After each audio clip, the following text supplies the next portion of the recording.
Joining me now is U.S. policy expert Nkechi Ileche. She's in Washington, D.C. Nkechi, thank you for joining us on the program.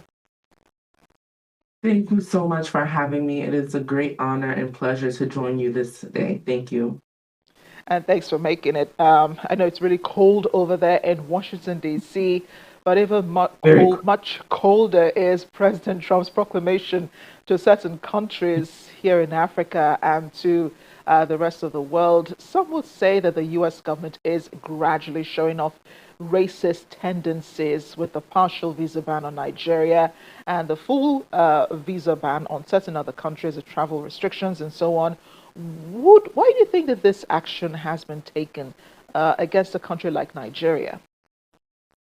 To be honest, I would be very cautious when using the word racism.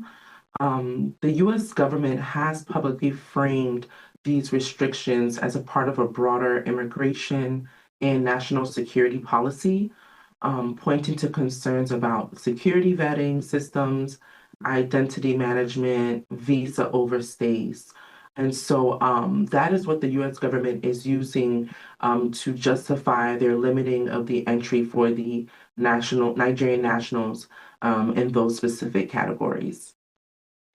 Then what does the ban really mean for Nigeria and Nigerians? Because that's something we've been trying to figure out here in the country. Yeah, so there's so much information going around right now, and even if you check like the official USCIS websites and embassy websites, there's not much information, but I believe that in the coming days you will see more information. And so I will tell you that it suspends the entry in key immigrant and non-immigrant categories, including the tourist and business, that's the B1 and B2 visa, student visa, F and M visas, and then the exchange visas, which is J visas. So unless a person already holds a valid a valid visa, excuse me, it directs reduced validity for other non-immigrant visas. So that means Nigerians outside of the United States cannot obtain new visas, whether it be for work, study, family visits, or relocation until the policy is reversed. And, unfortunately, this does impact students, families, professionals, businesses, and it does create a lot of uncertainty around travel and future planning. But the proclamation does not go into effect until January 1st. So from now till January 1st, if you hold a valid visa, obey the conditions, and then January 1st, 2026, the proclamation is in effect. So, Nkechi, some people are concerned that there could be more scrutiny at U.S. borders, especially at the airports, even though they have valid U.S. visas. I mean, we've seen with the change in U.S. policy in July, when the validity on the visas was restricted to about 3 months and single entry. Some people said that though they had valid visas, there was more scrutiny at the airport. Some people had been sent back, and there is fear that this could happen again.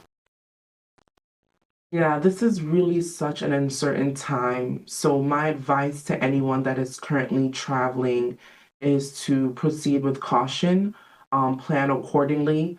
Right now, there isn't any consistent updates, even on official websites, about what's going on. I know that the president has given officers and immigration officers the kind of like the free will and the go ahead to restrict. And so I believe it's on a case by case basis right now. And so my advice would be to make sure that you are constantly in the know of any updates, whether it be through embassy updates, USCIS website, and even the most recent immigration information is through the White House website, So it's really, that is not a typical thing, right? You would see updates on the State Department website, USCIS website. But right now, as far as that proclamation, all the information is solely on the White House website. So I would say that concerning travel right now, everyone should just proceed with caution and plan accordingly. So if you do not have any valid reason for going to the U.S., if you don't have any, if it's not necessary, that you go, if it's not expedient that you go, you might as well stay back, is what you're saying. You might as well stay back. Yes, ma'am. Yes. Okay. Now, this ban comes weeks after the U.S. president labeled Nigeria a country of particular concern. American lawmakers were in the country some weeks after, and both sides said that they're working together through Nigeria's security challenges. Why do you think that that was not enough assurance for the U.S. government? Yeah. So while there's diplomatic visits and cooperation, with the recent, as you mentioned, the high security dialogues between the U.S. government, it appears to be the U.S. government is looking for measurable changes in specific areas like data sharing, passport integrity, immigration, and insecurity control. Diplomacy is valuable, very, very valuable, but in Washington, DC's calculus, it needs to be backed by demonstrable operational improvements. So simply saying that we are cooperating is just not, in their view, enough sufficient to alter the US policy at this time. And many Nigerians outside and inside of the US are very concerned about the ban. Some have cited concerns about school, being able to return to school, because I think one of the visa categories has to do with study in the US, the legality of their status as well, because many who seek green cards cannot get that now, thanks to another Trump Right. policy. Some also did not travel out of the United States just because of the uncertainty of being able to be admitted back into the country. What is your advice for people who fall in this categories, the students, those who have on exchange programs, those who have businesses in the US to go back to, those who are not green card holders, and even those who are green card holders in the United States? So my advice would be to stay informed. The proclamations and policies are changing literally by the hour, and by the day. So stay informed, whether that's through immigration experts, immigration centers.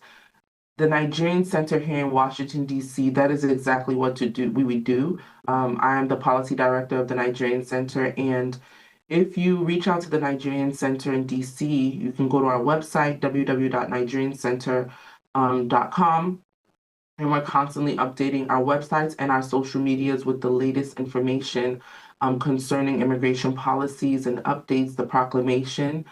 So reaching out to centers like the Nigerian Center, staying up to date with the US Embassy website, reaching out to the US Embassy to ask for questions, to confirm, because there's a lot of things going around right now.